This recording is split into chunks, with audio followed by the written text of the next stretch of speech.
Hello and welcome to the Binge Thinker episode 14. My name is Jameel. It's an absolute pleasure to have you here today. My guest this evening is a longtime friend of mine. He is a free financial man with plenty of wealth to boot and an avid fucking capitalist.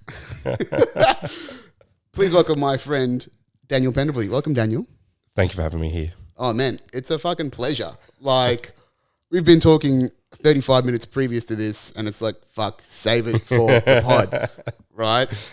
Like, for people that don't know us, we are like oil and water culturally. I'm oil. You're water. Fucking bland. But we've mixed so well for such a very long time. Could you imagine how much content that we would have over the years? Oh, do you know how many times we would have been cancelled over the years? I think about your the oil and water analogy. Yeah. Could you imagine what my dad thought when we were hanging out in the garage together and we had Ed around as well and like... and then Josh. Yeah. He's like, this is Australia, huh? This is Australia. Is this the Australia that I voted for? So are Palmers getting your vote? Oh, man. It is ridiculous, man. Like, zero. One of the things that annoyed me the most is those ads about short-term interest loans. Yeah. Oh, that's horrible. Such a terrible idea. Mm-hmm. What, government mandated or government backed loan transfers, and what, you're going to transfer the balance? You're going to force the banks to fucking pass on an interest rate when the inflation rate and the cash rate's above that? How are you going to pay for that? I do not understand. Oh, it's so short-sighted, and it's just such a blatant attempt at just vote grabbing. He knows he's not going to win. He's just pulling the balance of power over to the Liberals. It's completely useless. But it's actually something that could actually be done quite easily with the whole printing money philosophy that governments are pulling at the moment. Yeah, I mean, it's all bullshit anyway, right? Like, how does the bank really understand how much cash flow there is in a business? And then people will just move into private stocks and equities instead of relying on the government for the services anyway, which is what they're trying to do. Yeah. It's neoliberalism, or it's liberalism in a nutshell, right? But it's just fucking sad that they just think that that's the way. Like, yeah, how can you be so short-sighted about your agenda? I hate politics. We love politics. We love critiquing politics. Oh, yeah. But it's fucking crazy, man. And the ads they put on YouTube. Oh, they're incredible, aren't they? They are like just blatant. Some of it just seems like blatant lies. Just blatant, whatever it takes to get your attention bullshit. I'm actually really happy to know that you're getting the ads as well, because I was kind of nervous that as someone that's kind of probably a little bit right of centre, and then, this Palmer group's probably close to alt-right. I'm like, is my YouTube algorithm spitting this at me because it thinks that I am... You're on the way? Yeah, the target audience. Yeah. Yeah, don't worry, mate. I'm getting them too. Okay, good. That's a massive sigh of relief. Yeah, but the thing is, because the stuff that I consume is centrist, right? Like, a lot of comedy that I like is centrist comedy, or is, indistinguishably political, or unpolitical, whatever it is. So, but that doesn't mean there's still a base of agreeability in the stuff that I see in the demographics that they have, right? Like, I listen to a lot of white male comedians that are all about non-PC and all these sorts of things, right? So, of course, in that market, in that spectrum of experience that relates to Andrew and Joe and all these sorts of people, are people that are going to be leaning that way. Yeah, totally. But the problem is, it's not like Palmer's got an intelligent perspective on anything that he's doing. It is a blatant... It's almost like... I related to Pakistan, right? It's just a grab of power so they can resume corruption in their own means. That's how I see Palmer, running a campaign, and that's what I think it is. I'd like to know what his real motives are. Like when he's like alone late at night and he's thinking about these ideas. Like, is it business related? 100%. It's him in the relentless pursuit of capitalism and money. I mean, look at him. Look at him physically. He has no impulse control. No. Right? No. Absolutely zero discipline there. Yeah, but he is fucking wily and smart enough to run an organization that can manufacture wealth and use it to influence the public, right? He is one of the key issues what's wrong with capitalism is the understanding that money is a resource and not an outcome. You should not be pursuing having wealth. You should be enabling wealth in your life to create opportunity and create freedom for yourself. So I don't disagree with what you're saying, that that's probably the reason. But does he think that he has some good intention to benefit society? No, he's completely consumed in his ego and everything seeks to feed that. That's what I think. He might have some ideas of what the people might like, but it's all eventually self-serving. He's a less successful Trump. The Australian version of Trump. Yeah. See, I think that these Palmer types and Trump types actually believe that they are doing good. Yeah, absolutely. Yes, they believe they're doing good, but it's entirely self-serving. They don't understand that. Yeah. But it's all feeding their own ego, right? They want to be the emperor, but they don't know they don't have any clothes. Yeah. That's what that is. That is capitalism, the dark side of capitalism personified. Yes, I These agree sorts with of people, right? That are just manipulating resources for their own benefit, even when they don't really need it. So the negatives of capitalism at the moment are, there's a lot of people talking about it, and those negatives are big. And I feel like there's going to be some sort of course shift to try and fix these problems over the next 10, 20 years or something like that. Yeah. What are they going to be? It's already happening with the Zetters and people like us. Sorry, Zetters. That's Gen Zetters. Wow. Okay. Millennials. Cool. Right? Put my own spin on it, potentially. But I know what you're saying.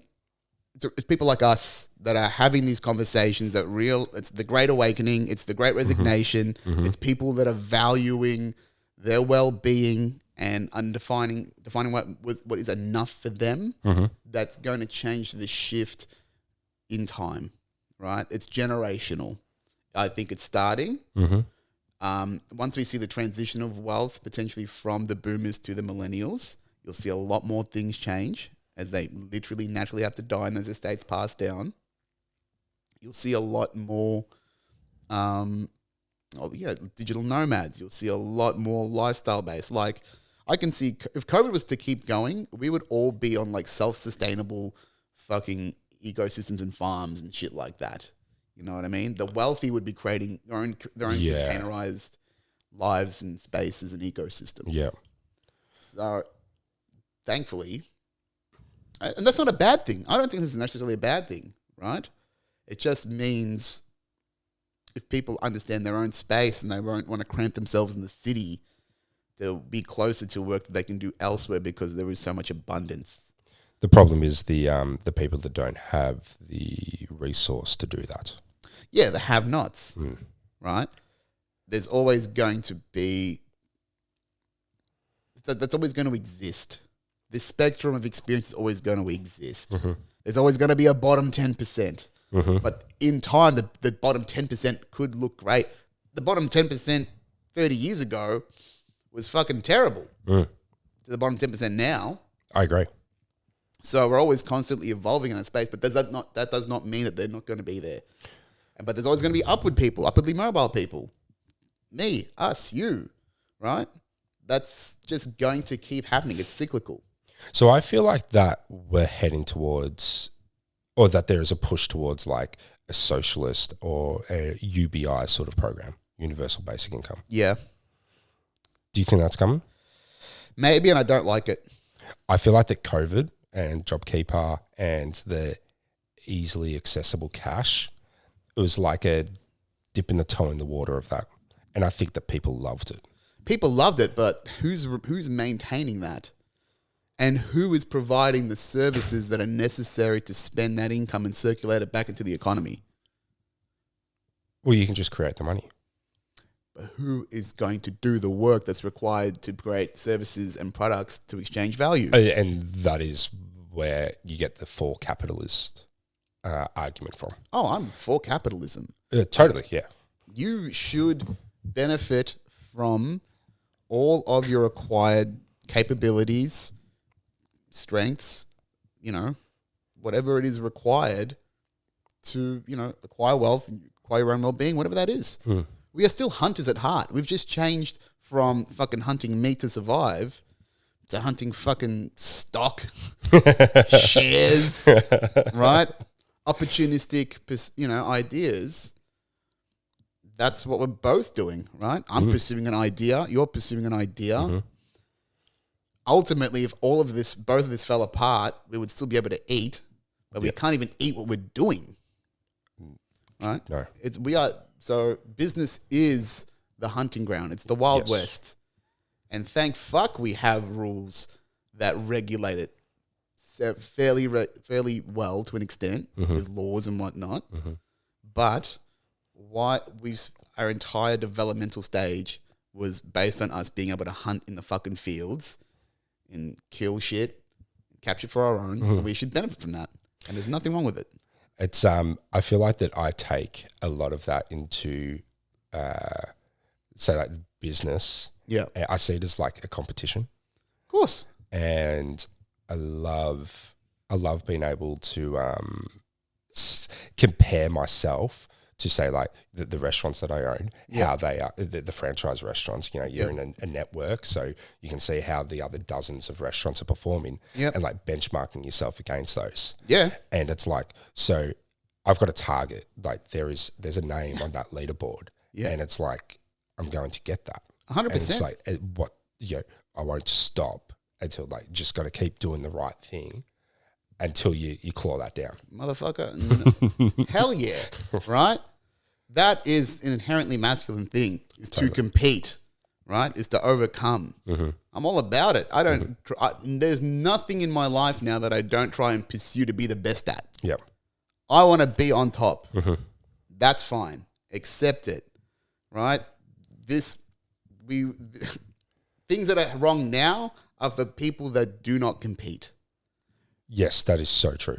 That people that just, compromise and, choose a soft option. A lot of our problems. And I feel my fear is that crowd is growing. Yeah. And that's where the energy and the movement comes from for more government support, government stimulus, and going back to like my initial point around like that UBI. So you're worried that the poor are rabbling. And you don't want to give them cake. The poor are getting noisy. Give them some more bread. Let them eat cake. Yeah. Oh man. But so what? You're not in there. No. I don't agree with the so what. I think that I don't have an answer to that question or to that problem. But I feel like that there needs to be a solution to it, because me trying to educate myself on finance and the economy and how to grow businesses, it's like, and the magic of compounding interest. Yep. The magic of compounding any resource, actually. Anything.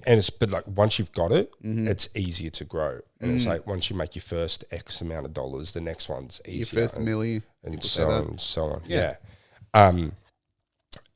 So that gap between the haves and have-nots is going to continue to increase. Yeah. But I don't feel like it should. And no, it shouldn't. You're absolutely right. It shouldn't. But then you've got this like, there needs to be reward for effort as well. Yes. And so how do you create a environment where there is a greater balance, but people are also incentivized to grow themselves? Right, I got you. So And in the absence of somebody being able to answer that question, it's going to be more about take from the rich and give to the poor. Yeah, or just distribute resources. Right? The answer is education. That's the problem, is that people don't understand how to manage their resources. They might be well-intentioned, but a significant amount of the have-nots are in survival mode. And to get out of survival mode, needs a certain level of safety. But that's the most significant aspect that I found in creating safety for myself is self-regulation. That self-regulation came from addressing the need and educating myself on how to do it.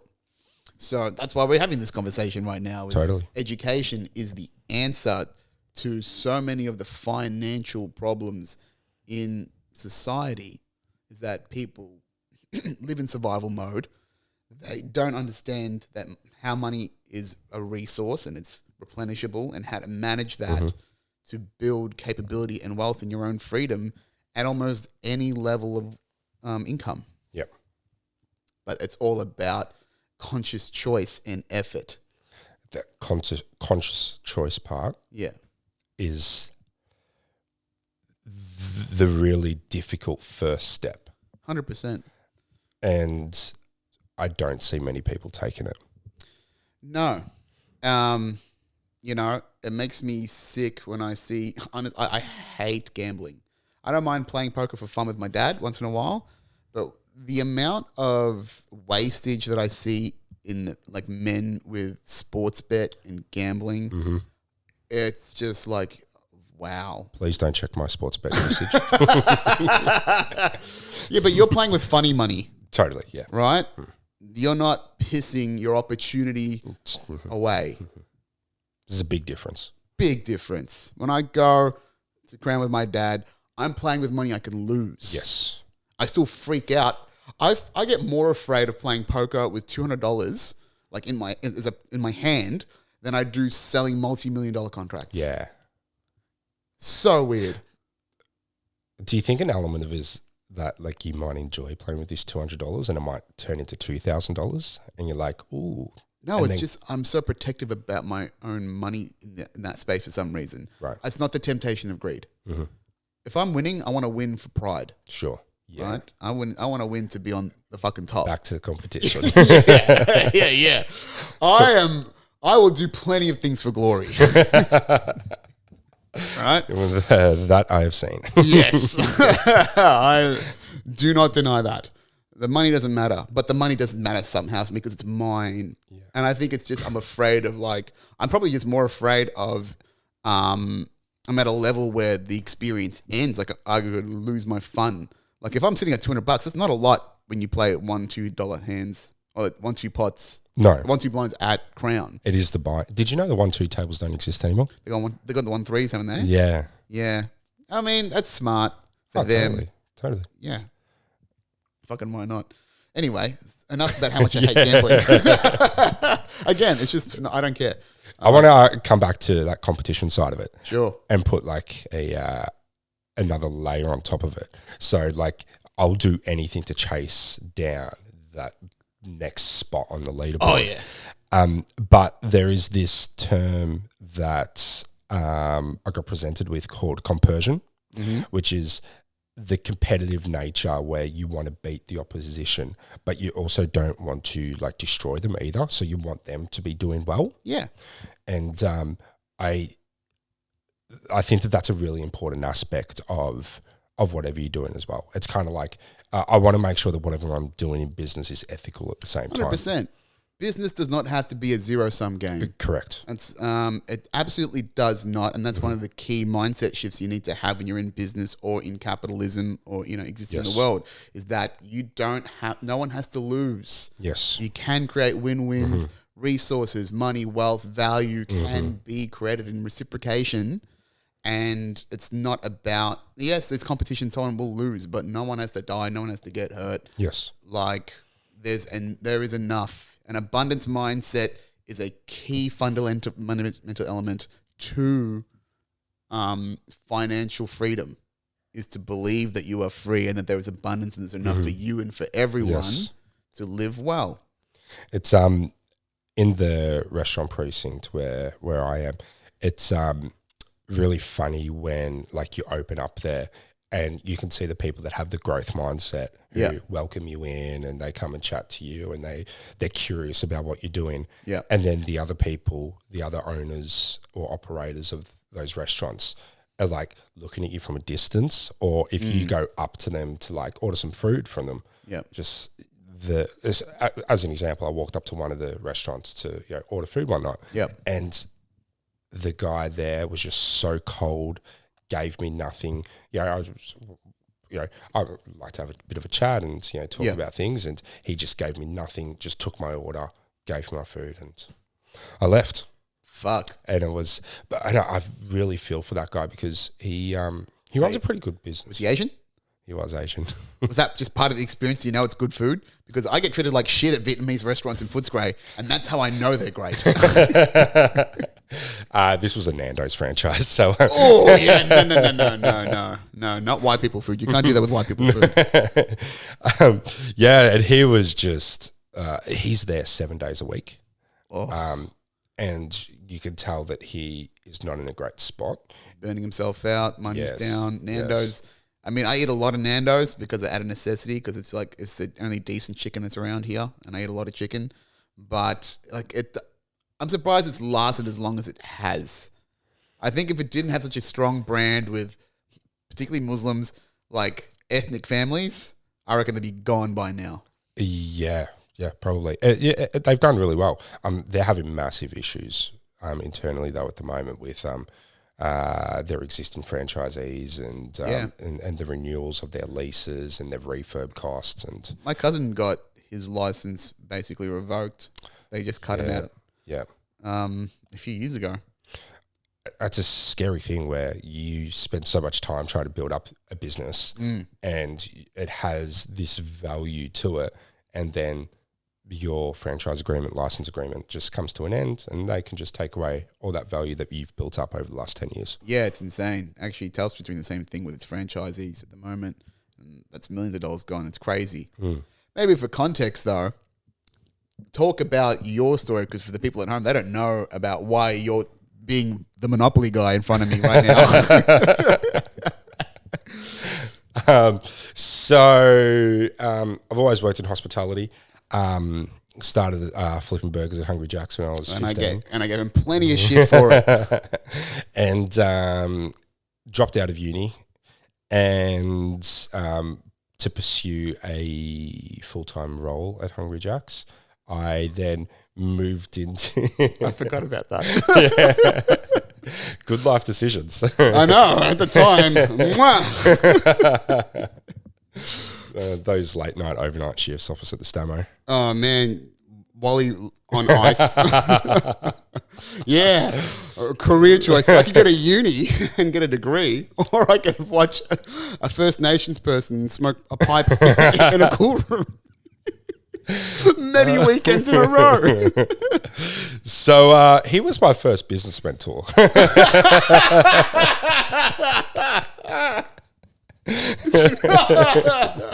Oh, God bless you, Wally. Hope you listen to this, mate. That's gonna fucking hit hard. I learned a lot from him and the principles that he applied to run that restaurant, the good ones. Yep. I definitely still apply now. Yeah, man. Truth has a way of permeating through and serving you over and over again. Man, yeah, I live my life through many central truths and philosophies. And if you don't have those truths, in your back pocket, how do you know how to define your life? Right? Again, so much of, what it takes to be someone of value and to create value is actually to have direction that's developed through a value set, a moral code, a belief system, and actually just leaning into those beliefs and acting upon them. And then maybe things have to change as the way they respond to you, right? And that's how you evolve as an individual. Totally. But again, when you ask someone, what do you do? What do you think about life? They're going, I'm not about it, but You're not. We're not. I struggle to answer that question though. Like it's a big one. what to do with your life or what your values are. You should know what your values are. No, that's true. I do know what my values are. We don't need to have a psychology session with me here.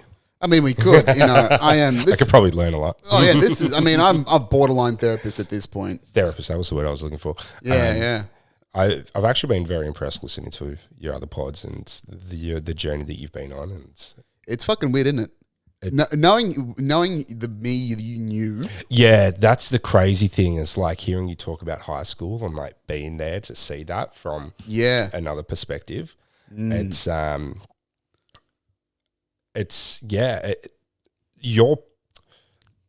like, I've got my perception of high school and who you were there. Yeah. And then your perception of high school and who you were there as well. It's like, wow, like it's really eye-opening to hear somebody explain in so much depth the experience that they were having, and to be so much a part of your journey over the years as well. Yeah, to be an observer to that. But I mean, we've all got those experiences, right? We've all got our own lived experiences, but like we have no idea how to process that shit until way after, right?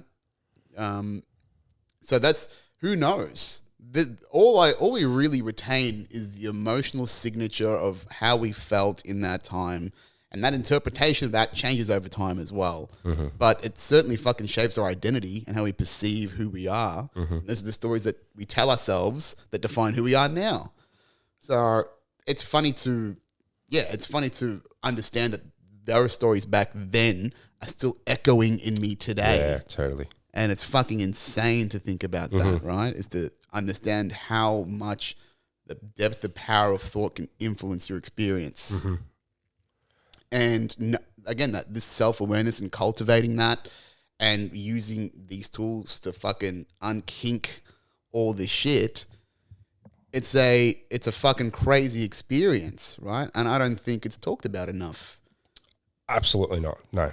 And what scares me is I haven't unpacked my childhood and high school experience like you have. Yeah. And it's like, I wonder what's deep in here that's waiting to get out. Yeah. But think about where you would have sorted out a lot of shit, right? Because you wouldn't have had, I think, where you're at cognitively and your healthy state of mind means that there's probably not as much in there as you think. Yeah. Right? You had a much more emotionally stable household than I did. Yes. Because my parents fought all the time. Yeah. Loveless marriage, lots of trauma. Yeah, I know. Yeah. I get that, right? But okay. From a young age, I always thought, oh, my parents are going to get divorced one day. Yeah, right. And then when did that happen? How old was I when they eventually, 19, I think I was, when they eventually separated. Fuck, 19. Yeah. Jeez. All I remember around that period is you being traumatized about leaving, being broken up by Jess. I remember us, having, you having that fucking comb over haircut. We were wearing fucking, tight t-shirts that were probably fluoro or something. With a V-neck. Oh, yeah, deep V's, baby. I love the deep V. If I only had the chest back then, fuck, it would have been dangerous. Can't wait for that to come full circle in the fashion world. Yeah, we're not far off. The 2000s are back, right? So everyone's fucking wearing shit from Paris Hilton, that aesthetic, fucking Dada. So we're only not far off. Yeah, my son might be bringing that back. Mate, I'll be bringing back the deep V. You fucking wait for this to come out. You can pull it off. Man, I'll be ziz if you got hit by a piano. Please don't do that. I got to do it for fun. Yeah, okay. Not legitimately, man. Come on. Fucking hell. Imagine if this is all for nothing and then in 5 years end up becoming a full-on mother. Well, everything's all for nothing anyway. Yeah, but enjoy the experience and enjoy creating it before it becomes nothing. Yeah, that's true. Yes. Right? Again, it's your choice to enjoy the experience and to make things of it. So hang on, to go back to, all right, so we're giving you shit about Hungry Jack's though. Yes. So at what point did you, obviously after Hungry Jack's, finish your story from there, when, and also tell me, when was the point at where you think you found the key to financial independence? So that was when I was working at Schnitz. Yeah. I started there. I learned a lot there again. A lot about management and people management. Yeah. I learned a lot from so many amazing people at that business. The place was organised chaos at times. Like, it was just... All hospitality is... What is there any... I mean, you're probably going to say your facility. Are there any well-oiled hospitality machines? Even mine, there's always a list of problems to work through and to focus on. Yeah. But yeah, that was... the person that I was when I entered Schnitz, and then the person that I was when I left Schnitz, I was completely different. Interesting. And somewhere along the line, I got exposed to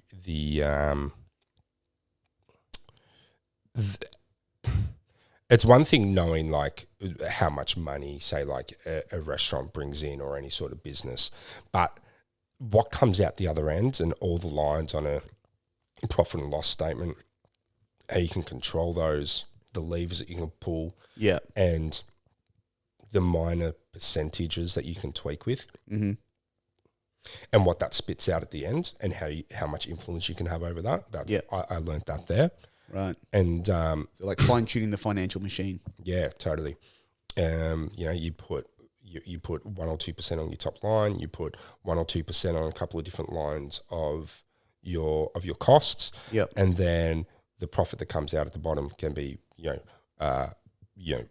multiplied by 100, 200, 300 times. I was not expecting that. Well, the margins are so tight in restaurants. Yeah. Like, if a restaurant's making 10% profit, they're doing really well. Net? Yeah. Gross? The net profit at the end of it, yeah. Like, far out. Like 10% is, great. For what level of hospitality? Not fine dining. Still? No, even at fine dining, because I haven't worked in fine dining, so I can't talk to it exactly. But who was your chef mate that you had that you were chatting to? And the toxic environment that he came from. Josh. Yeah, that was I connected with a lot of things there. That was a good episode. But like, there's a lot of labour cost that goes into fine dining and to a larger menu kitchen than what I do, which is more the fast food casual dining. So yeah, at all ends of the hospitality spectrum, to be running at 10% is a great result. That's crazy. Like that's interesting though, because like I was speaking to one of my customers, and they are an architecture firm. They've designed a lot of huge buildings globally, particularly in Asia. They are the key architects for the Melbourne Metro Tunnel project. Oh, wow. Yeah. And I was talking to them about like what the numbers look like. And they said that they make 4% profit, and that's on their projects. Wow. And that's the sign of a good project. Huh. It's 4 to 5%. But that's because they're spending so much money in the process of developing that. Like, that's a multi-billion-dollar project. They would get a significant chunk of that would be the architecture fees that are involved in that process. And then they've got to be the fucking guiding consultants around it and, to build that shit out alongside the constructor. There's so much effort just for 4%.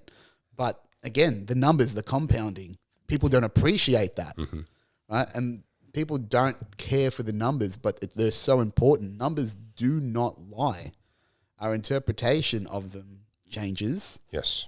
But math is a universal language. We are putting ones and zeros and numbers together at any period of time. Just manipulating that knowledge can completely transform your life. So what I've learnt, the way that I handle my thoughts around money and those numbers on a page is to think of them less in the dollar term that you're dealing with and more about the percentage.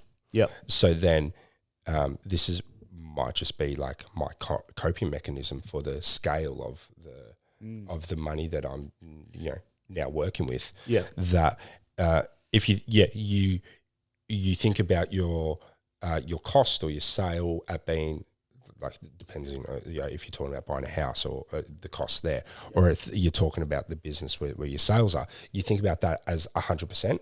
Yeah. So think of it as a whole, and then you just break down the elements that you need afterwards, instead of thinking about like, something costing $1 million, and it's like, holy shit, $1 million is a lot of money. And then you can start getting like,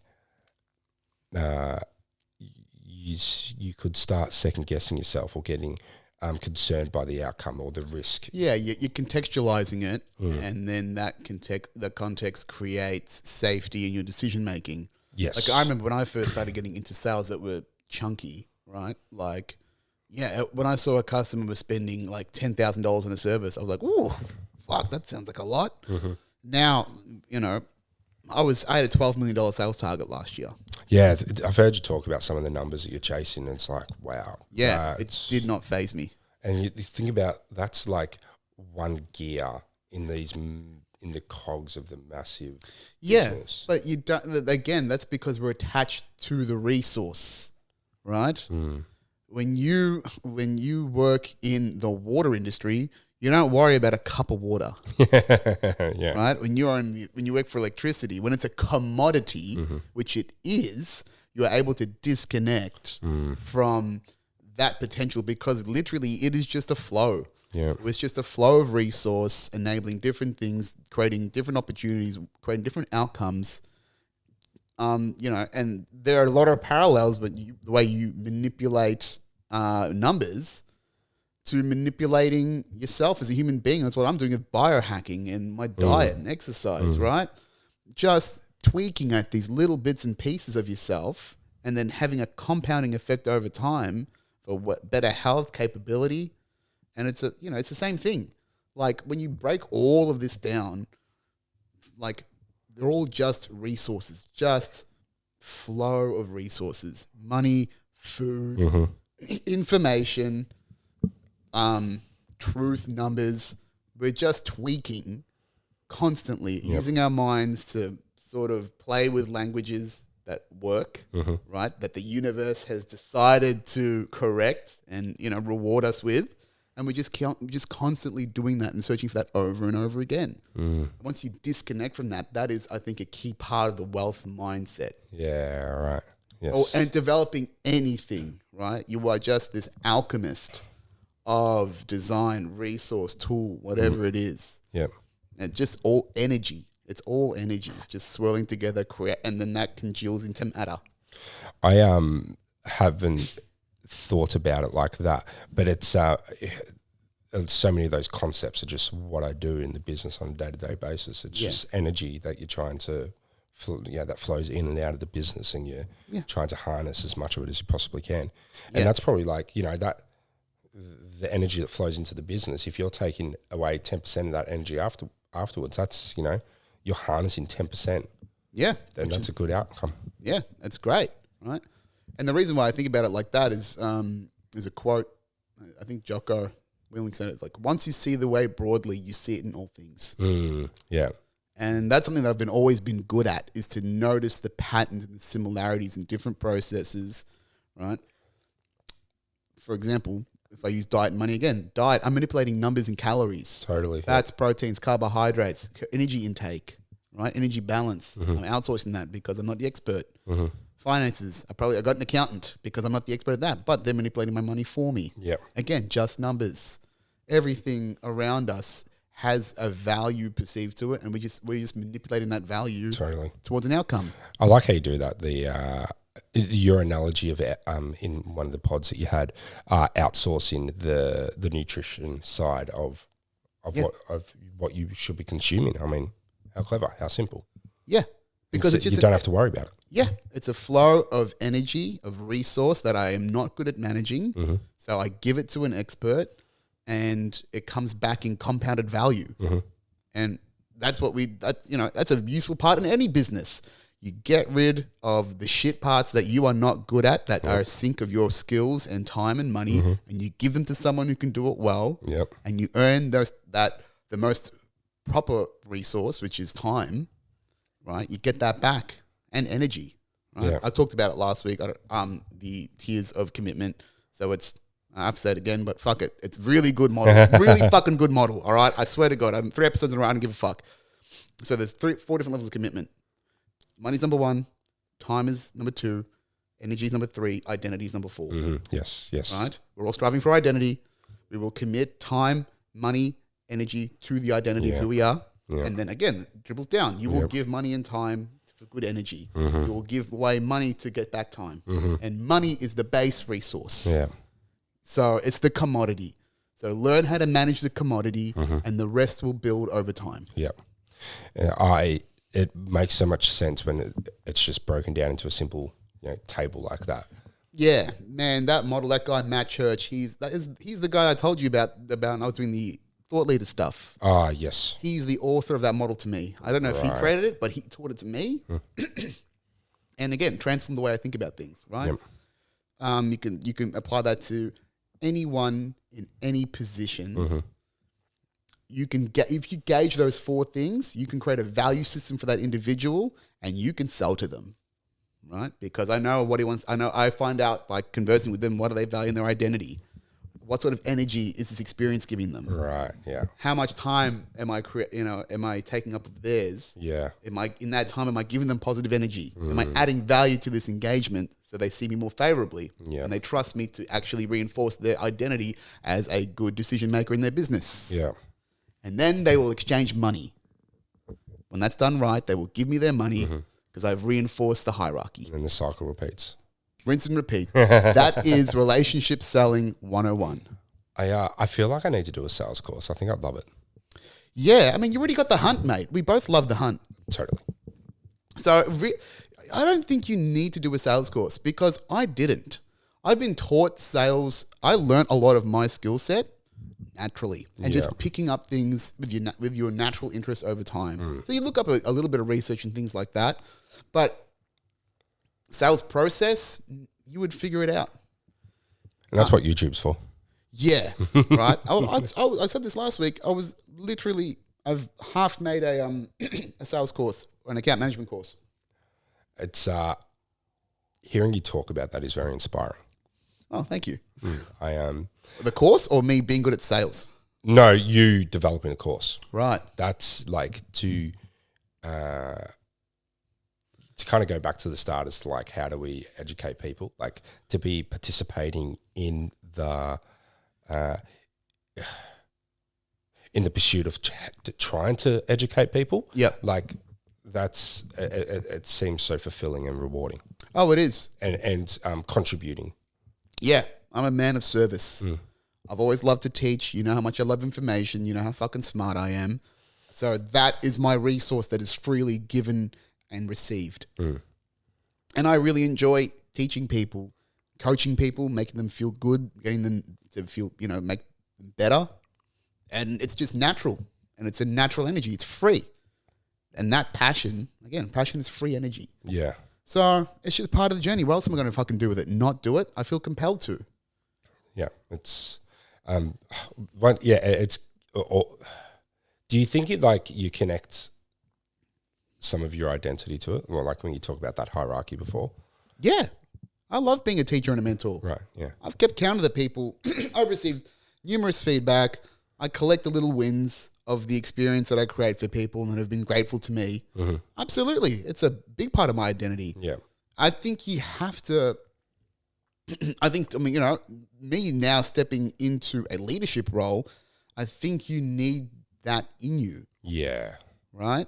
Because you are going to have to convince and educate people about the direction you're taking them in. And if you hate that process, then how are you going to inspire them? It's impossible. So, yeah, I feel like I've got this great alignment of the value system to be a good leader. And that, again, we talked about the concern about being arrogant around that. I don't give a shit. Totally. I'm standing up. Yep. Right? Yep. Put me to the test. Competition. it's you putting all of this together is so to test what your beliefs are, and then to be so open to being critiqued. It's a great way of doing it, and like to put yourself out there, and you're not just hiding away and just keeping all of this, trying to protect yourself from it, I guess. Yeah, but again, I'm 3 months into this process. I'm 3 months into putting myself out there. Right? I was still shit scared when I put this first podcast out of talking about me and my story. So this is fucking snowballed in this period of time. Right? It's to go, fuck you. Here is as much truth as I can give you, and that much is my perspective that I can give you. But, so it was only 3 months ago that you started this? Yeah, I started at the start of this year. And I know. Like, I've literally gone from someone that shied away from social media to literally today, putting up a joke about me smoking weed, talking about sex parties and like fucking, just all sorts of shit. What part do you start asking about my sexual experiences and tips from me and things like that during this conversation? Tips from you I will not ask for. And that is up to you, my friend. I could teach you a couple of things, I reckon. Fuck. I mean, it says the guy that's, got a kid and one more in the way. So you know how to do the basics, right? But that was the value system that was input into you. Procreation in the missionary position. That's it. That's nature. It's probably not a whole lot of nurture going on there. There is no nurture in that, but it's supposed to be. Nature teaches us otherwise. Or else you would have just those nuts, your balls would just be like one kid each. I'm not going to go too far down that rabbit hole. No, that's fine. We'll keep that for the Patreon. The blue section. The paid subscribers, hey? That's impressive. Oh, no, not even close. I'm paying for this the most. So yeah, I've kind of back to the whole more wholesome part of this conversation. Sure. The number of people that I've had teach me over the years, I feel kind of compelled to start giving some of that back as well. Mm-hmm. There's a law of reciprocation. Yes. And you can't disavow it. It happens naturally, right? How could you build up so much gratitude and thankfulness in your life and not want to pass that on? Totally. Right? And even that gratitude is an energy that cycles through up and down your experience. You need to first feel grateful for what you have, and that increases the perspective and capability of who you are. And with that gratitude, you change your perspective and the options that you have in your life. They fulfill you, they enrich in you. You feel grateful for that experience, and it keeps going over and over and over again. So again, cycles of flow and energy and reciprocation. So gratitude is that energy, and you have to, right? I think that people feeling gratitude for their positions could solve so many problems. Yeah. It's part what we were talking about before, about solving the problem of capitalism. Yeah. Of toxic capitalism. Yes. Is the belief that the majority of people actually have enough and they should be grateful for it. And then everything that they generate in their lives is a bonus and will uplift their capability and perspective. We just aren't trained to know what's enough. Capitalism reinforces the concept of more. Yes, it's very true. It's some of the marketing that's around at the moment to just kind of reinforce those loops. Yeah, like so powerful, so clever. Yeah, and social media is obviously a big one of that as well. And I don't know how some of these people get out of that loop. They don't. They really don't, and that's what happens. And it's fucking painful. Like, but generationally, right? If you think about the Gen Zers, they probably look at television and why the fuck are people watching TV? But they're being sucked into, and I'm the same. I'm stuck into generationally, right? TV sucks, but I'm 31 and buying dumb shit on Instagram because it got me at a good time. And I'm bought fucking weird colored lamps and fucking incense burners and shit. On your journey. Yes, on my journey to my... It knows me. It's reinforcing the journey. With capitalism, it's... Yeah. How ironic. Yeah. And hey, that just goes to show capitalism is a good thing. How would I require the resources to reinforce and support my journey if it wasn't for the wonders of capitalism? I love capitalism. So do I, and it's completely fine. But okay, so you've taught, and then we're talking about your independence though. And so you're stepping into owning your own business. So when do you start the process of financial independence then? And start educating and chasing that. Yes. So I think to round off my journey as well. Yep. How it was about 4 years ago that I bought my first business. Oh, actually, I had investments in a couple of company restaurants that didn't really go to plan. But the first leap into it, I've got to give a lot of thanks to my business partner Dale now, who he came to me one day, and I've known Dale for a long time at Schnitz, and we always used to talk about we'd sit there and be like, imagine how good we'd be at running one of these joints. Good. Yeah. And he came one day and he was like, all that shit talking that we do about how good we are, why don't we actually put some of it into practice and actually test ourselves? And I was like, okay, yeah, cool, let's do that. And we then approached the powers that be to say, hey, we want to buy a restaurant. Yep. And we negotiated that. And that's how we got into it. Yeah. So then you get to financial independence. I don't have a defined point as to when I am financially independent. Yeah. I think realistically, you could live on a very small amount of money.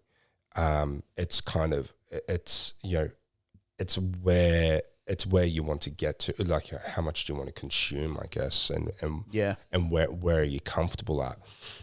One of the big issues is lifestyle creep. As you increase your earning potential, your lifestyle creeps up, and and then you define lots of your lifestyle as mandatory when it's not. Yes. And that's why rich people newly rich people don't stay rich for too long, or people that can earn good money can still be fucking in crippling debt. Yeah. So what a plan that I've put in place is to convert the wealth from the restaurants into more long-term sustainable wealth. Yep. So restaurants can be, my belief is that restaurants can be quite short-term in their success. Yeah. And how I'm talking before about that 10% profit, is that's a great, if you're hitting 10%, you're doing a good job. Yeah. It doesn't take much for that 10% to disappear. So you've got to make the most of that 10% while it's there. Yeah. So I am disciplined with that 10% that I make and putting it into other investments. Yep. To create a bit more of a passive income. Sure. So as you should be, right? You need to be creating passive incomes and having constant flow of wealth. So one of the things you need to be doing to generate wealth is to stop trading money for time. Yes. Right? Yes, or the time that you consume to generate money needs to be as high as possible. Mm-hmm. Yep. Working for a wage or a salary is you're stuck. When I was working for a salary, I felt trapped and stuck. Yeah. And I needed to find a way out of it. Mm-hmm. And that was part of the stepping into the business and purchasing a business as to go on part of that journey. Yeah. To go down that journey. So I, it's about how do I turn this wealth now into a bit long-term wealth creation that can sustain a modest lifestyle for my family and I. Modest? Well, at the base level, it needs to be modest. Yeah. So if shit hits the fan, Yep. do I have my redundancy there? Yeah. So safety. like, that the nice things can disappear, Yep. and that the necessities are easy to obtain. Yeah. Which it's very close to being there, I would say. Yeah. Sure. And I mean, where you're at in the businesses that you run, you've still got life. There's plenty of life force in the assets you've got anyway, so it shouldn't be a concern. Yeah, exactly right. So, but 5 years can go by very quickly, and that could be the life cycle of the success. The successful part of the business. Yeah, rent goes up every year, labor costs go up every year. Finally, not compared to inflation. True. So yeah, the cost of goods are going to be way more than the cost of fucking increased labor over time. Absolutely. Inflation is just absolutely robbing people. Why does it even need to exist? I don't have a well articulate answer to that. This is a podcast. You don't need to have one for that. You don't need to have one of those. So the Jews, I don't know. Well, we got a long list on that. Yeah. Oh my god. But inflation just comes from the expansion of the monetary supply. So yep. the JobKeeper money that we were all getting 2 years ago when COVID started, that was just generated out of free air. Yeah. Whenever we've kind of spoken a bit about debt before. Yep. Every time you enter into debt, that money is created out of thin air. The credits are created out of thin air. They're not actually, they've got to be backed up by something, but not all of that is actual matter at hand. It is, there is risk involved in any lending agreement by a financial institution. Not even the risk side of it. The system likes you having debt because it increases the money. So if you've got 100% of a pie there at the moment, and then you go to borrow some money, the money in circulation increases. To 101%. And then you borrow more and it goes up to 102%. So there's more money in circulation than what there was before you took out that mortgage to buy that house or before you got that credit limit on your credit card. So that's why the cost of everything goes up, because there is more money created all the time. But who's saying, hey, because there's more money, we get to charge more? Is that just because we can get away with it? Where does it start? Well, say in my restaurants, the cost of the food that we buy has gone up during COVID. Yep. So our prices have increased. Yep. Which causes inflation. And then, so the price of the product that you're selling goes up. So in theory, there's more profit there. So then I've got more money that I can spend into the system, and so somebody else's. You're just pushing that problem onto somebody else, because again, where does it begin? Your inputs cost more money. The inputs for those inputs cost more money, and so you get back to the fucking dirt, which costs sweet the fuck all. Right, everything comes back from the dirt. So even money comes out of thin air. So who's deciding? Why can't we all just agree that, hey, we can all agree that this costs X amount of money, and there's so much money around, there's abundance. Because there's inefficiencies in the system. I think it's inefficiencies in perspective. I would need to think about that to come up with to try and really fully digest that, to understand it. But I mean, we all agree that money has a value. We all agree on inherent value systems.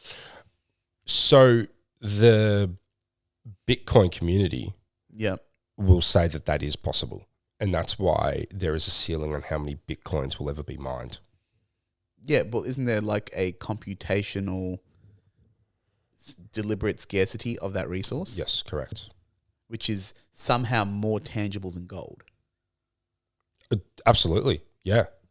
But again, that's an agreed value system of scarcity. Well, I think I'm not a Bitcoin expert by any chance, but the white paper that it was created. Yeah, Satoshi Nakamoto. Yes, yeah. So Satoshi, when he wrote the white paper, he said it's capped at this amount. So people. Here's the rules to Bitcoin. Number one, we've only got this much Bitcoin. Okay, okay, and that's it. It's simple. Here's the rules to the game. We're all agreeing to this protocol. Yeah, okay. Fucking hell. It's a very simple system. No, it's not. Isn't it? Why not? It can be simple. If you're talking about in the polarity of supply and demand, yes, sure. But just the proposed value of it, it's a digital value system that somehow just is known to be finite. Like gold. I remember one of the dumb things I remember from high school was like gold is like 1% of the Earth's mass.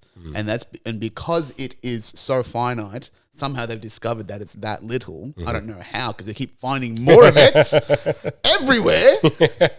The little gold miners the little specky gold miners that I like investing in, they keep finding it. Specky? Are you talking about the Chileans?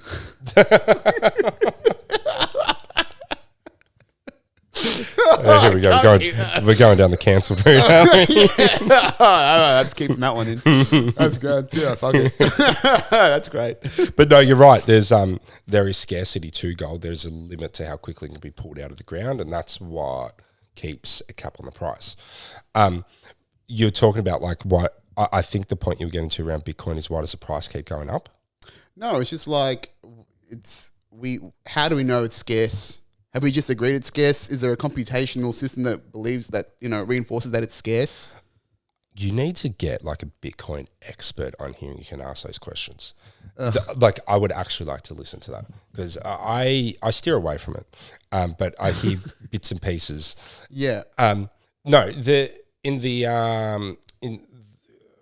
might be using the wrong terms here, but the blockchain is limited. So it'll just stop one day. So a computer needs to mine the Bitcoin, and you can keep mining it. What's the mining part? I don't really understand that. It doesn't. I just know they call it mining. Yeah, I know. So it's like, okay, that's why my fucking Ethereum is middling, and so is my Bitcoin, because all the Russian miners and the Russian farmers had the power pulled away from them. And that's why my Ethereum is sitting at 4K below with what I staked in at. Okay. I don't know enough about Ethereum, but apparently Bitcoin is one of the only stable coins. Well, because Ethereum is based on the technology platform of the blockchain. Oh, okay. And then as that improves in time, the relative value of the different versions of Ethereum become less valuable because they become less functional as an organization. So it's like Bitcoin is essentially the trading card version of blockchain. It's got a set inherent value, but Ethereum, from what I understand, and I could be very wrong about this, is the technology that supports blockchain it's like the 2.0. Right. Okay. So Nakamura is like, here's what Bitcoin does. Yeah. And then we've gone, the tech in Bitcoin, how else can we use it? Sure. Okay. And Ethereum and shit coins and all this sort of stuff pops up. Right. That's what I understand it to be. Yeah. Okay. Right. I honestly got into Bitcoin because Raoul Paul, and you know who Raoul Paul is? No idea. He's a guy. What's his name? Tom Bilyeu. Tom Bilyeu, who used to be the owner of Quest Bars and Quest Nutrition, and he got Quest from $0 to $1 billion valuation. Yeah, wow. And now he's got a podcast called Impact Theory, which I like, and he's very much like us. Yeah. His role now in life is to create impact through education. So he talks to a lot other billionaires and other very successful people, and he talks about the skills and the mindset and the capability required to have a billionaire capable, to maximize your potential. Mm-hmm. And then him and Raoul Paul, who was the CEO of, I forgot the name of his company, Real Vision, right? And Real Vision, Raoul Paul's the same. Esteemed trader in securities, stocks, assets, made squillions in the trading markets. It's gone, I would rather focus on happiness. How do I teach people to become better traders, marketers, investors, whatever, or business people in the finance world? And they both frothed it pretty hard during like the peak of when Ethereum was starting to really pick up. Yeah. I was like, fuck it, I'll chuck a couple of grand in there. I'm not going to think about it too hard. I'm not going to freak out. It's just going to sit there. It's like gambling. I'm prepared to lose this if it all goes away. And let's just see what happens. Right? Throw some seeds in the corner, see what sprouts. Throw shit at the wall and see what sticks. Correct. And, I'm throwing digital shit at the wall. I mean, I do like the tech. I understand the value of blockchain because it is it's a agreed ledger. So we know who's got every resource. Yes. That's cool. That's half the reason why money just can be printed and just can vaporize out of thin air. It's zero accountability, zero material accountability of what it actually is and who's keeping an eye on it. Yep. That's why you're just like, no one's checking. Fucking all right. Let's keep shoveling things into the fucking Bermuda and, the Cayman Islands and, government. We just again, it's too much for us to comprehend as an individual. So we just buy into the collective of what is there. So apparently during the US government stimulus during COVID, 80-odd% of the money that they created just went into like the fat whales and the share market. Trickle up economies, right? Of course. But a lot of the poor, so it's smart though, right? I think for the whales, no, right? Trickle down economics doing its fucking worst, right? Nothing grows in the fucking sky. Everything grows in the ground, in the grassroots. Yeah, that's a good analogy. That's where the resources need to be. You need to you need to get the land nice and wet to grow green shoots so things grow and there is new opportunities, new growth, new perspective because the wealthy old people at the top have used their ideas and have solidified them into a concept that has worked. Yep. But there is plenty more that has happened since then that could create something new and different. That's what new money is, right? New ideas is. And that came from the ground. No one's fucking giving me a handout. Yeah. Right? But where we go? Where's I going with that? Got too impassioned. Well, that the government stimulus was going to the big guys and... Yeah. So that's bad. But I do think that it may have contributed to things like the Great Resignation and the opportunity for people to invest into assets or things that could add value into their life. Maybe they were doing fine, and wanted to, because crypto was fucking blowing up as a ways to make quick money around that time, right, when COVID was hitting. I mean, a friend of mine, Matt, he survived off the rapid growth in Ethereum coin. Wow. Ethereum. During the pandemic, right? He was unemployed, lived fairly comfortably, bought a whole bunch of production equipment, just living off the growth of his Ethereum. Now his tax bill is completely fucked, right? But, again, value systems that we just agree to, can make people's lives better. But to take a step back, that's just a weird concept, right? But what I'm saying is, if people had put that into... I feel like there are people that are taking risks financially, and I'm hoping that people invest that stuff into stocks, right? Because, for example, things like ETFs and intelligent investing, there's been this wave of intelligent investing in the newer generation. Yes.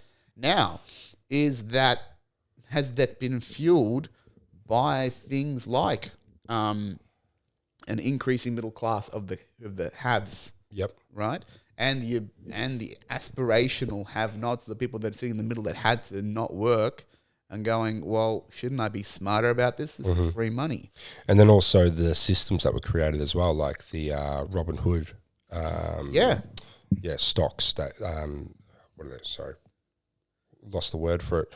But how you can buy the shares through those companies. Yeah, just direct brokerage. Yeah, brokerage. Thank you. Yes. Because, one of the barriers to wealth was the regulation around acquiring stock and the knowledge around it, how to do it. Yes, the knowledge is the tough part. Again, trying to get started in that is very daunting. Yeah. There's a guy called Ian Dunlap. He's an African American dude. He's called something called Red Panda, and he calls himself the master investor on Instagram. Very interesting character, but he sells his stock tips. He sells how to build money and how to build financial freedom and independence. And he's got something called the Stock Club, and it actually costs 5 figures to join. But he's given away plenty of free stock tips. Like a great way to start your investment portfolio is to tech and to it's escaped me now. Energy. No. To tech. Sort of like what Berkshire Hathaway is. Index funds. Yes. 2 techs, and I think it's 2 indexes. I could be wrong about that, but definitely 2 tech, right? And the concept that instead of buying the Nike shoes or buying the latest iPhone all the time, why don't you buy into the company that you want to invest to? Yes. And that is a way to generate wealth, because you're contributing to it, and a lot of people are for the right reasons. And then, basically what you do, you understand where the growth markets are, where people invest to over the next 5, 10 years, whatever it is, and just invest into that. And then that'll compound and acquire over time.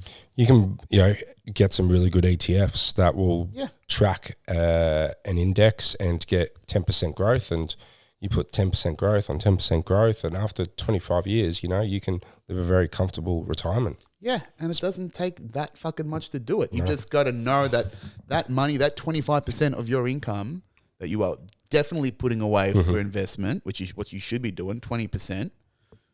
That's cut and loss gone, and that is your retirement fund. Yes. Not the super. Correct, yeah. Because the super is not enough. Yes, it will compound, but there's fees and there's shit in the way that can get in the way of that, and you can't access that on a rainy day. Yes. It's not liquid at all. So it doesn't mean shit when you're you can, but, for the most part. People were dipping into it during COVID. Yeah, I was considering dipping into it so I could throw it into fucking stocks or fucking crypto. Yeah. Smart idea. If you're going to invest it, but people just taking 10 grand out and just spending it, and that 10 grand compounding on your super account for the next 40 years, you're losing a lot there. Depends on what your super account is. Well, putting aside the if you're an industry fund, you're so much risk. Are you putting it where? Yeah, I've got a self-managed super fund. Really, you got one set up, do you? It's me and my family. Oh, yeah, of course. So I got the investment property. Yes. With them, but that's just more for them. Like they said, they're going to pass it on to me. Yeah, sure. But for me, it's finding ways that I can contribute to help them out as well. But actually, the investment property is kind of fucked. We went with some fucking dad organized it. There's a builder, dodgy Asian builder. Now there's fucking mold from the second floor into the first, and it's leaking through from the shower. And we've had it less than 2 years. It's fucked. Insurance? I don't know. Maybe let your dad sort that out. Well, I'll help him, but I just can't think about that right now. I'm like, fuck. I got enough things played spinning. Right, totally. Yeah. Yeah. And I knew, I didn't like the vibe, but Dad was committed to investing with these people. Yeah, sure. And I'm like, okay. Yeah. You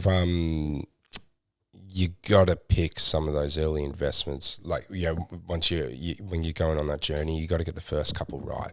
Oh, yeah. But then also, it's you've got to learn from those as well. And if they don't go right, okay, why didn't they go right, and what can I do better next time? Yeah, it's a constant iteration. Everything is a constant iteration of learning and feedback.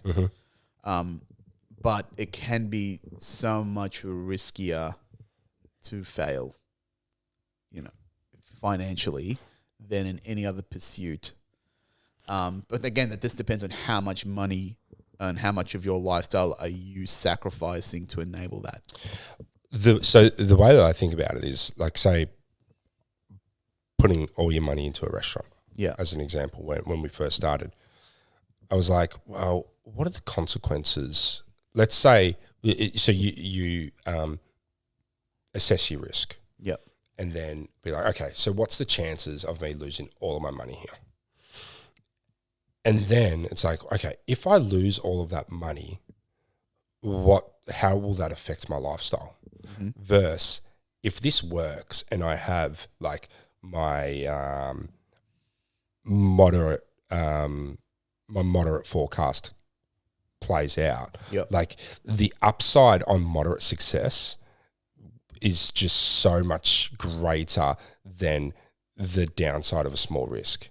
You know, Yep. if I lost all that money, like it's not going to affect me for the rest of my life. Like, No. you just go back to a job, you pay down that debt, and then you should be able to go again. Yep. Let's say like we've had a better than moderate outcome, Yeah. and it's life changing. Whereas if I lost all that money, well, my life's not going to change anyway, because I'd just stay in that job and continue to earn the salary and be in a toxic workplace and feeling trapped. And Yeah. That's the cost of it. That's a great thing as well, is that knowing that you've got that, even if you failed, you have the skills and experience, hopefully from that experience, to increase your earning potential, dust yourself off. Yes. Maybe you go from fucking 70 to 90 grand in the fallback. Still a comfortable lifestyle, right? totally. That's what's so great about what I'm doing with ACN, is that if this all fails, I'm already going back to more than what most comedians would love to make Yeah. in a year. Yeah. Right? This is the biggest risk is to my reputation, and that's it. And even then, like, And that you can people, easily dust that off and start again. yeah, and people will forget. Yes. And what's the fun? People I have short memories. have short memories, and you know what? I fucking tried. Yes, that's it. Yeah. Where are you? Yeah, totally. Right? Much rather give something a crack. Yeah. So fucking why not? Another reason why I would rather be operating my own business is I can deal better with the consequences of my mistakes and choosing my own mistakes, Yes. rather than, again, being part of a business that might be making the wrong decisions and that business isn't growing very well, And you're suffering of the implication. yes, that's it. Oh, Yeah. yeah, bro. I saw a lot of mistakes in my time. It's like, I wouldn't do things that way. And You learn what not to do more than what you learn to do. Yes. And particularly in in toxic situations, you're like, oh, this is not going anywhere where it should be. so I asked myself, like when I'm doing my risk assessment, okay, if I get this wrong, am I going to be able to live with myself? Yeah. And I could live better with that decision than following, knowing that it was my own fuck up and just own it and move on and learn from it, rather than following somebody else's. Yeah. I get that. You know, we are men unto themselves. This is a degree of ownership. Yes. It is self-ownership. And it's better to be the arbiter of your own integrity than have someone else throw it in for you when they are not capable or fastidious enough to protect it and to protect you. I've been burnt by many shitty managers in my time that did not know how to look after my interests, because when it came to the crunch, they protected themselves first. Well, they can't even look after their own interests. Correct. They don't even know how to, because they're just being fed down what their interests are from somebody else in the organization. Yes. Right? We're going to determine your value as an employee or as an individual by these numbers and these KPIs. I couldn't live in a big corporate environment with just like being, part of the machine and not being able to influence the overall picture. Yeah. In a serious sort of way, substantial sort of way. I get what you mean. You need to, there's too much power and there's too much perspective that we have to not do that. I mean, I'm comfortable being in a corporation now because it's actually fairly easy to hide and bide my time. Yes. But I have the way out. You right? have something much bigger going on. I'm Shawshank Redemption this shit. I'm Andy Dufresne. Chiseling away. Chiseling away that brick wall. Yeah, but look what you've done in 3 months. You're not using a little chisel. You've got the fucking sledgehammer on this shit. Yeah, and maybe not, right? Because I still don't know how this is going to make a sustainable living. Not that I care about my own living, but this business is technically profitable. Actually, no, it's not. Month-to-month operations, but the month-to-month operations are fuck all. And there's really not much there's not many costs in this business anyway. But it's much harder to monetize through social media and through the creator economy right now than we think, right? The development of this brand and this ecosystem is highly dependent on attention and leveraging attention. And the conversion ratio of attention to product outcome sale is very broad. Are you on OnlyFans? No. There's your problem. I'm not using sex to sell. I'm selling feeling good as a service, which is, I am, which is joy and comedy, but that's a direct exchange, right? It's different. I can see that, like, it's like, oh yeah, I love what you're doing here. Like, it's fucking awesome. It's very inspiring. And I kind of like quiz myself on, oh yeah, how would you monetize this? But I think that you're on something that is so rewarding and wholesome that like you're going to continue down this path and you're very opportunistic, and one day you're going to see the opportunity to monetize it and you're going to be in the position to take it. Well, thank you. It's very nice. I do already know what it takes to monetize it. Really? I just don't know when. Yeah. And I don't care. Yep. I am a value-based creator. Mm-hmm. When you create value, money comes as an exchange. It's that reciprocation, the law of reciprocation over again. Mm-hmm. I create so much value that money just becomes part of the exchange of value. Mm-hmm. And that's how I've worked in relationships, in the way that I have managed customers and, the relationships that I do have. I've never been trying to convince them to buy a product. Yeah. My great customers value me, what I say, what I do, and what I represent. Mm-hmm. And they want to take that value because they see a need for it in their own lives and whatever they're doing. Yeah. So I am always talking about value over price. Yeah. People value feeling good. People value an experience. If I can deliver that as consistently as possible, and that becomes equitable with who I am and what I'm creating, money will come because they again will commit their money and their time to the energy and the identity of what I am putting out there. Hearing you talk about that, like, you're so genuine about it. Yeah. Like, I'm adamant that it's going to happen. Yeah, thank you. But I've learnt this through my own experience of being in sales and of being a relationship manager and learning these things. Like, there was definitely some reconfiguring of my mindset whilst I was, I call it in the dark period, post redundancy, to, understand my perspective about value. But in my last year of being at Telstra, it was not hard. I went in with confidence that I was going to make my number. I know why I'm good at what I do. I just now, and I was cruising as far as, I wasn't learning. I was cruising as far as, what is the value system and practicalities, how I engage myself with these people to deliver an outcome. Yeah. Right? And I had a pretty high hit ratio. And with the customers that, I really focused on, was a success. Mm-hmm. So again, it's just pattern recognition over time, adhering these social structures to a broader world and a broader scope. And then because I'm not limited by the employer or the corporation and what they define as value, reciprocal value for me in my salary, in time, I will get a shitload more of that pie because it's coming directly to me. You know what? Something that just occurred to me.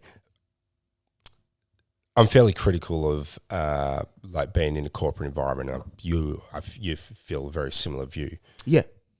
I still think that they've given us a lot though. Like, we've learned a lot from our time in these environments, and for us to be able to then take the leap to step out from it. Yeah. And to do what we're doing now, we wouldn't have the ability to do it without our time 100%. in those environments. And that's me kind of vocalizing a self-check. Yeah. We need to, or else how would we know what we're missing out on, and how would we know what's missing to achieve and to fill those gaps in our lives that has been missing from the experience of what we're doing for so long. Right? We are natural problem solvers. We seek to improve all the time. And how much of that can you accept? Or how much of that is bubbling underneath the surface that you have to fucking do something about it? Yeah. Imagine if you didn't take that leap and you were still there and that was bubbling inside of you. I couldn't not. It would come out in something. I've always got ideas. I'm still aiming to be a comedian at some point. That was the original trajectory, right? Was to focus on comedy. What? I find it interesting that you say, you still want to be a comedian. Like, I've seen you do comedy. I refer to you as a comedian. Yeah. So in the comedy community, I am not known as much of a comedian because compared to the reps they're doing, I am sure. Yeah, I'm doing fuck all. I'm doing one a month, my own shows. I'm not asking for spots, and I've been doing that basically for almost 2 years since COVID. Do you need to? How much of it is how many reps you're doing, and how much of it is the perceived success you're having? I don't care about the perceived success. It is about being out in the scene. Okay, cool. And I don't care what I'm technically, and I don't care. I'll say this. I'm more successful than a lot of comedians around my time, just purely from the effort and contribution that I've made to the comedy scene. Yep. By producing shows, producing this platform, which is early days, but there is a chance, and I'm going to put this out there, that I will be one of the biggest names in Australian comedy purely by being at the helm of something that grows to be ubiquitous with Australian comedy. All right. I can completely see that happening. Yeah. And I'm aware of that. As a possibility and something that I'm striving for. I will not deny that there is a power grab here, as well as the opportunities that come from creating opportunities for other people and joy and wealth and creativity. There is a power grab here. Again, about the competition. I'm not denying it. But I trust myself to be an arbiter of a healthy and holistic vision of what comedy should be if I have the influence to do it. It's like, if I was president, this would happen. Yeah, right. Same thing. It's manifesting it. Yeah, just fucking getting after it. Because the thing is, like, one of the things I thought about when I finished my transformation, right? I conquered myself. So you finished it? No. Okay. But I attained a level of self-mastery. Yeah, okay, sure. And that's actually the most difficult thing to do, is to attain self-mastery. And so I know how much I've suffered within my own body and mind, and I've gotten myself out of the survival mindset, out of the depths of negativity, and I think almost consistently in growth and opportunity. So if that's my default mindset, what can't I do? Self-mastery, is that self-determined, or has your mentor kind of said that you're at this level? No, that's self-determined. Yeah, right, cool. That is me going, hey, if Nikita disappeared, I could still manage this. Maintain this, yeah. I get how to do this. Yeah. He's such a great resource to have by my side that he's worth every fucking cent and then some. Yeah. I will happily bow to that man as the god of hormones. Yeah. And a fucking wealth of information. He's just a good person to have on my side. Yeah, totally. But I've learned it. Yeah. Right? And I would be within 10% to 20%. I would never get fat again. I'd get it. I know how to count calories. I know where my calorie balance is. Again, the numbers. I know my numbers now. Yeah. So I'm good. Yeah. But have them there in the back corner. But when there's a packet of Doritos in front of you and you can put some cheese on it and the salsa, it doesn't make me feel good, man. Yeah. I know that makes you feel good. But I think, I don't get me wrong, I enjoy food, but I've got a new appreciation for healthier whole foods because I know how much difference they make me feel. I love fucking cheese supreme Doritos, right? But I hate the fucking breath, and I know that they're gonna fuck my stomach up, and I'm gonna feel laggy. Yeah. And I felt too good to let that go. And it's a holistic, healthy, good feeling. Yeah. It's not like I'm overarching to feel that. That's my default fucking state. Yeah. So anything, it's just like now having a drink. Like I barely drink because I'm like 2 drinks and I'm like, ugh. Right? I've had the shit feelings. Yeah. I've had the time in the dark. I know how much that sucks. I've integrated that because I tried to run away from that for the last 2+ years. Why the fuck would I go put myself back in that position when I appreciate how good it is up here? And that's what it is now. Yep. Right? Yes, I can enjoy myself. Yes, I can be flexible with the things I like. Right? Everything in moderation, including moderation. Like I've been talking about, like I've achieved all of this and I've been smoking almost daily for 2 years. Right? Not a lot, but just goes to show what's perceived as negative. Totally. And damaging to you. Yes, I've had my run-ins, sure. I'm not saying it's fucking all the be all and end all, but there are levels to your self-actualization, and once you hit certain frequencies or levels, you will not go back. Mm-hmm. And for me, I'm maintaining that level, and I'm just going up, and I'm seeing how far this fucking takes me now. Still got a long way to go, I reckon, mate. You're just at the start of it. Yeah. I think so too. Don't get me wrong. But, you still got to go through it, right? And the important thing is for me, just to enjoy this process, because it feels like work. It doesn't feel like work right now.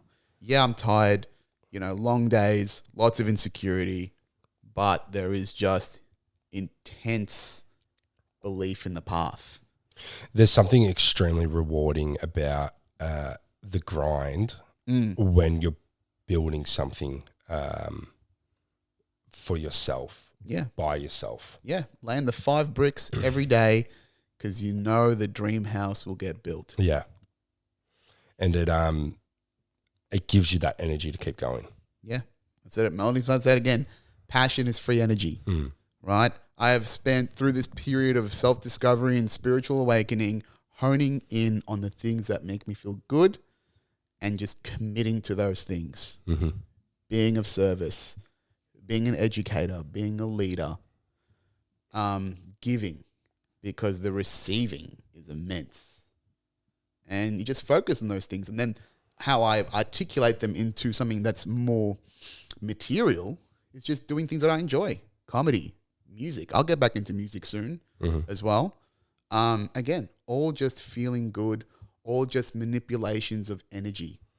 One of the one good night that I always remember is at the Hallam Hotel. You in the Battle of the Bands. Oh, and, yeah. That was a good time, man. You guys went in that competition and you covered the Screaming Jets. And yeah. That were good times, man. Simpler times. Yeah. Man, so one of the things that I've sort of discovered is that, so I always talk about duality on this show, and there is a duality to all things. And I think that a duality that I'm finding is the difference between comedy and music, because comedy is cerebral. It's a lot of thinking.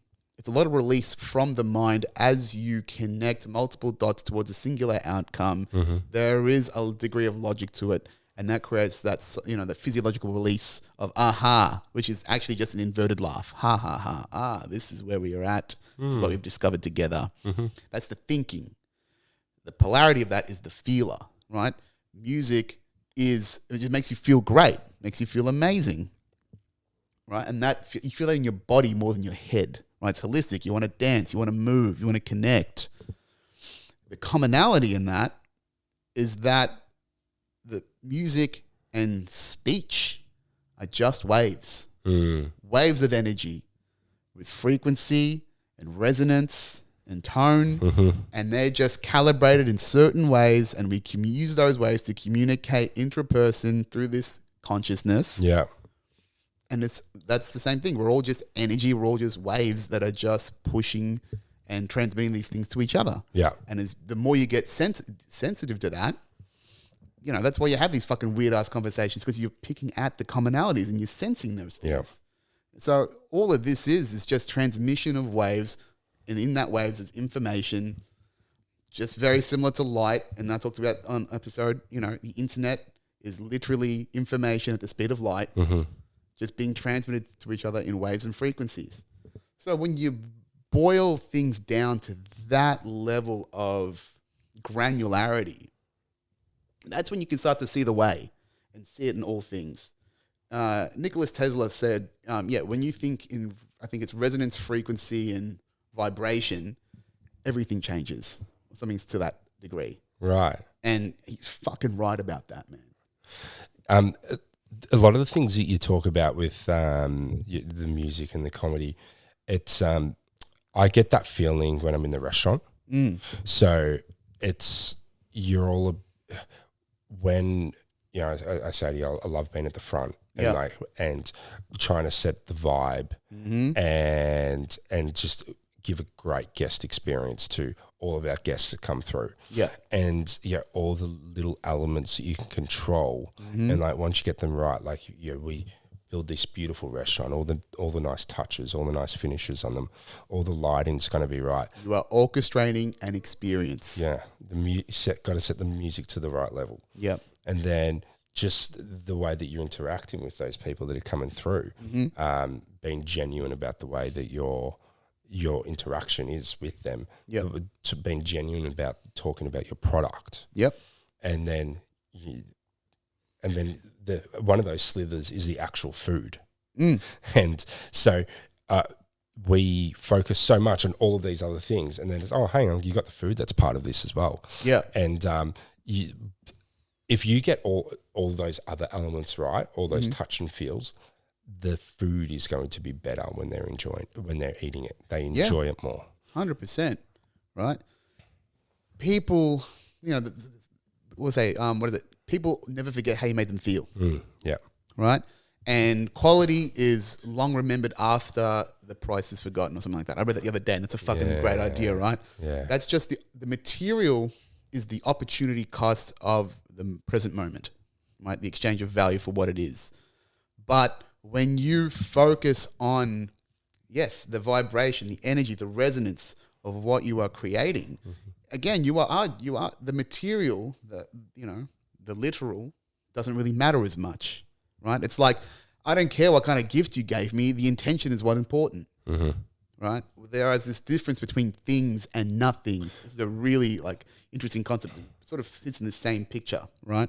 Is that everything that we use to materially acquire in our life is to be an instrument and to resonate with the nothing, which is, what is a nothing? It's the feeling, right? Right. Why do you get the fucking watch? Because it creates a feeling. It creates a vibration in you. That vibration might be the identity of wealth or an achievement of success. It's just a feeling. And that's a representation of the matter at hand.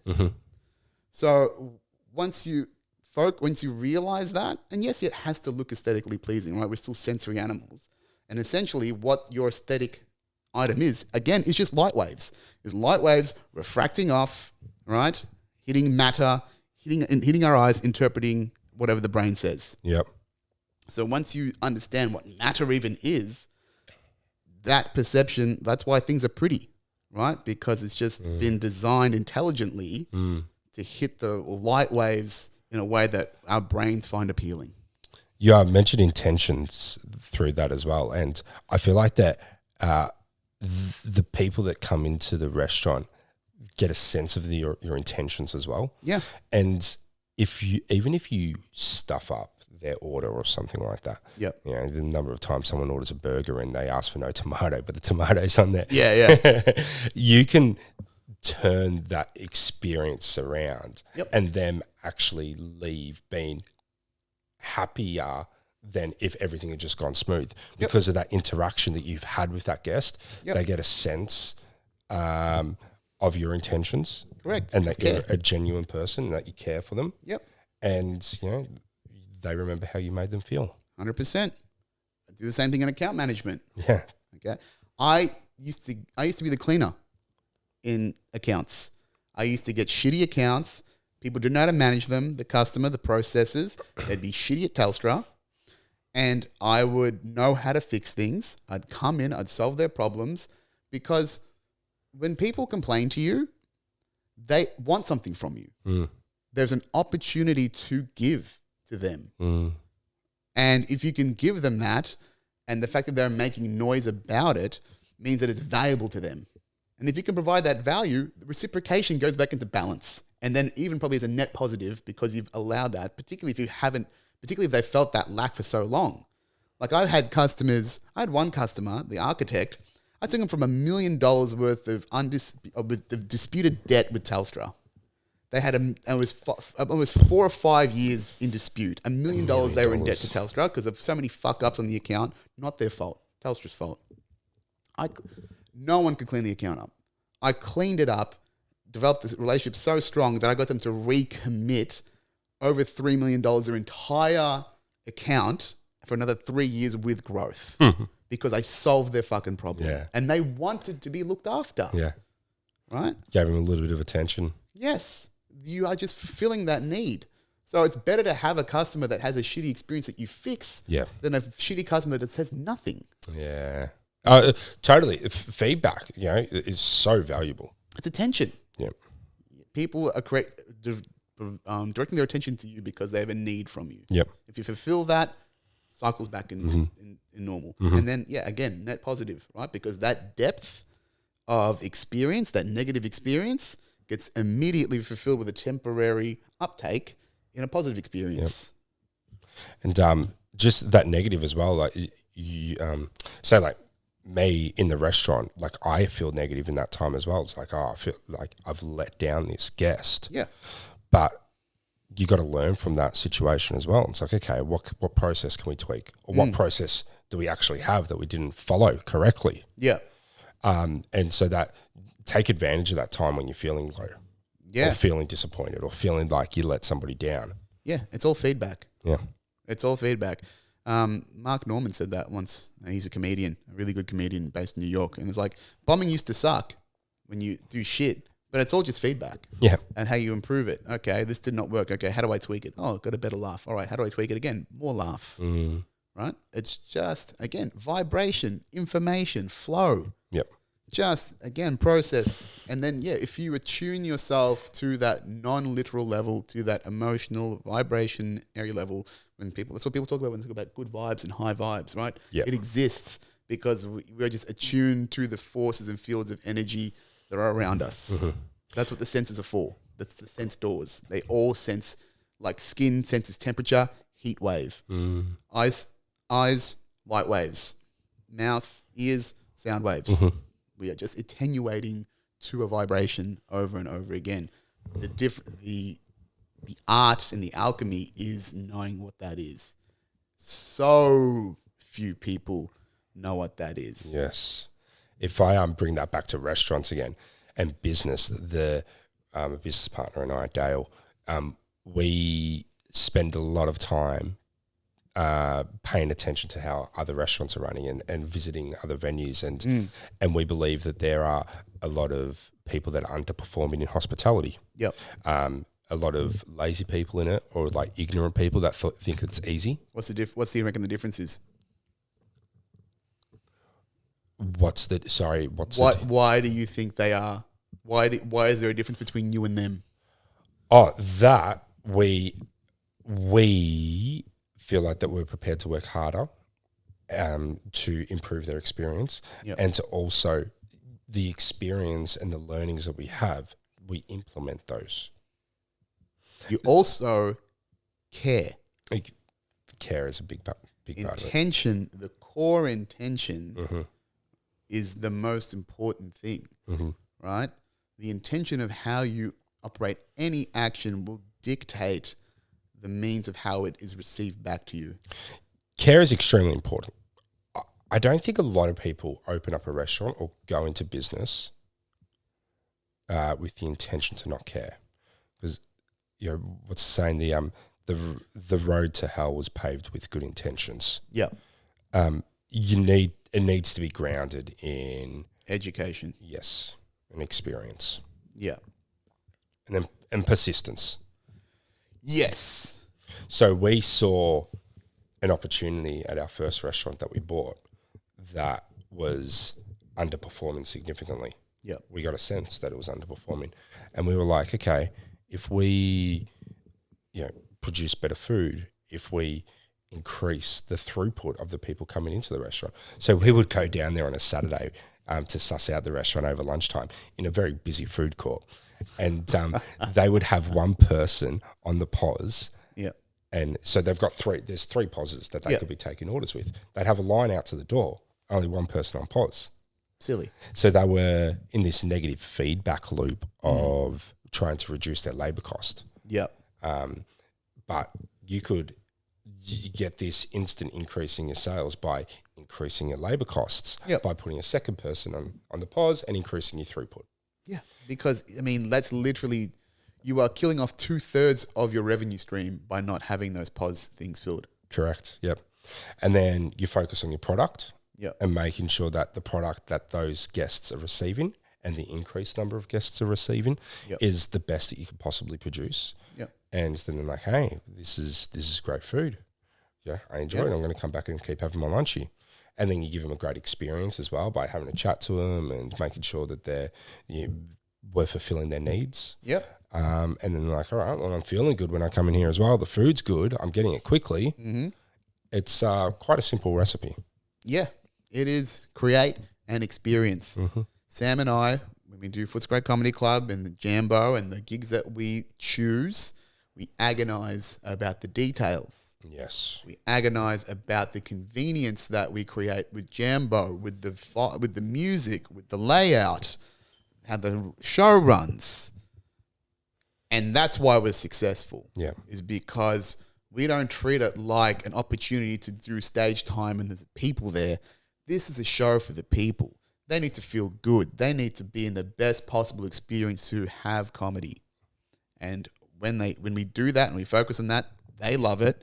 They come back, they get joy, they commit their money and their time for the energy, and you just rinse and repeat that over again. Do you have plans to do a bigger show? Yeah, so we're opening another one in June. We were supposed to do it in May, so we're doing a full pro room. Well, not full pro, but pro headliner and MC. We'll be charging $25 a ticket. Wow. Yeah, but we'll get some big names. Cool. Capacity of 80 to 100. What's it, Jumbo, at the moment? Jambo's only like 30, 35. Oh, really? Yeah. Yeah, wow. yeah. Cool. So Pride is about 80 to 100. So I've gotten Pride to about 80 to 90. Yeah, cool. And yeah, we can do more. So yeah, building those 3 nights up. And yeah, again, creating an experience, knowing what the people want, thinking of agonizing of every detail, make them feel great. Obviously, a big part of them feeling great is the comedy. That's the good part, is that they come with the expectation of feeling good. Mm-hmm. The show sucks. We're in deep shit, but thankfully we've had a lot of great shows. We've only had maybe 1 to 2 quiet shows in the year plus that we've run. So probably in about 20 plus shows. We're pretty good at curating the experience now. When you say quiet shows, you're talking about like the number of people that attend? Or no, just like comics not hitting. Yeah, right. And the audience getting a bit off and things like that. Sure. But yeah. The racist jokes aren't landing well. They're not landing enough, which is so fucking frustrating. The white people are too guilty about the racial jokes, so they don't laugh when they should. That's why we're making these shows, so we can all celebrate diversity and being different. White guilt is a big This is problem. where this started for me, motherfuckers. Look at this lineup. Fucking Ebony and... Oh, not Ebony. I don't know what I am. You're not Ivory. You're Ivory, mate. don't look confused. You're fucking Ivory.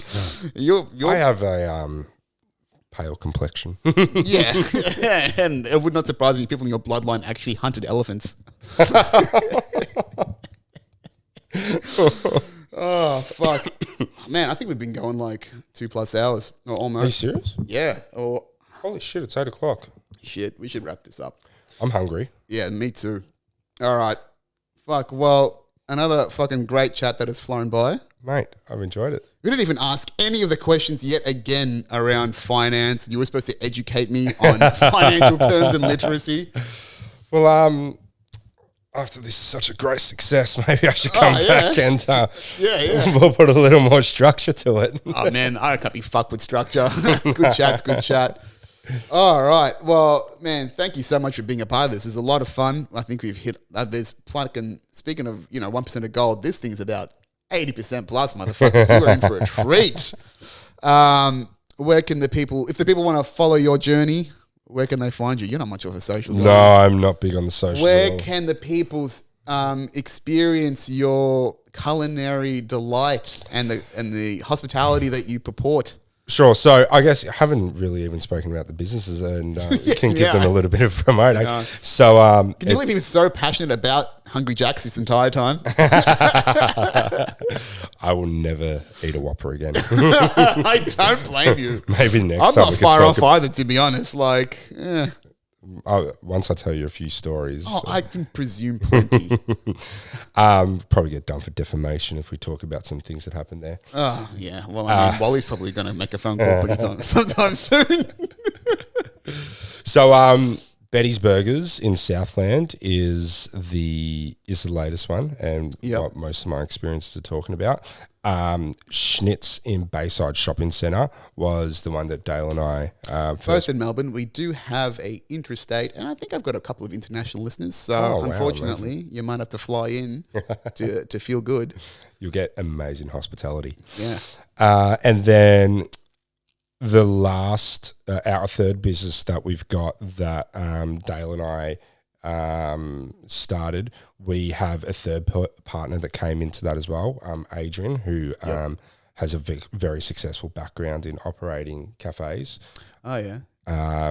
He starting from the ground up. So Dale and I, we got a lot of franchising experience. Isn't all coffee from the ground up? Come on.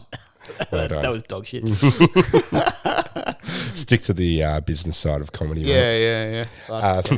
So yeah, Dale and I, we got the franchising experience, and Adrian's got the startup independent cafe operator experience. So we combine those together, and we open up our own coffee shop in Bayside Shopping Centre as well, called Ritual Espresso, and it'll be great if you guys jump on Instagram as well and follow that one. That's definitely something that we're trying to gain more traction on. And if you're ever out in that shopping centre, come by and say hi.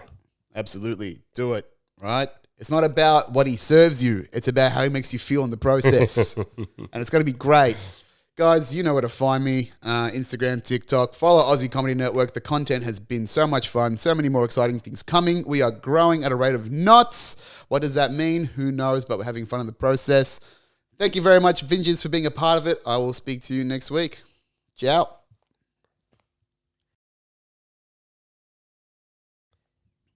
Fuck. Cool. Yeah, that was a lot of fun. Thanks, mate. Make sure the camera doesn't get that one. Put that on the blooper reel.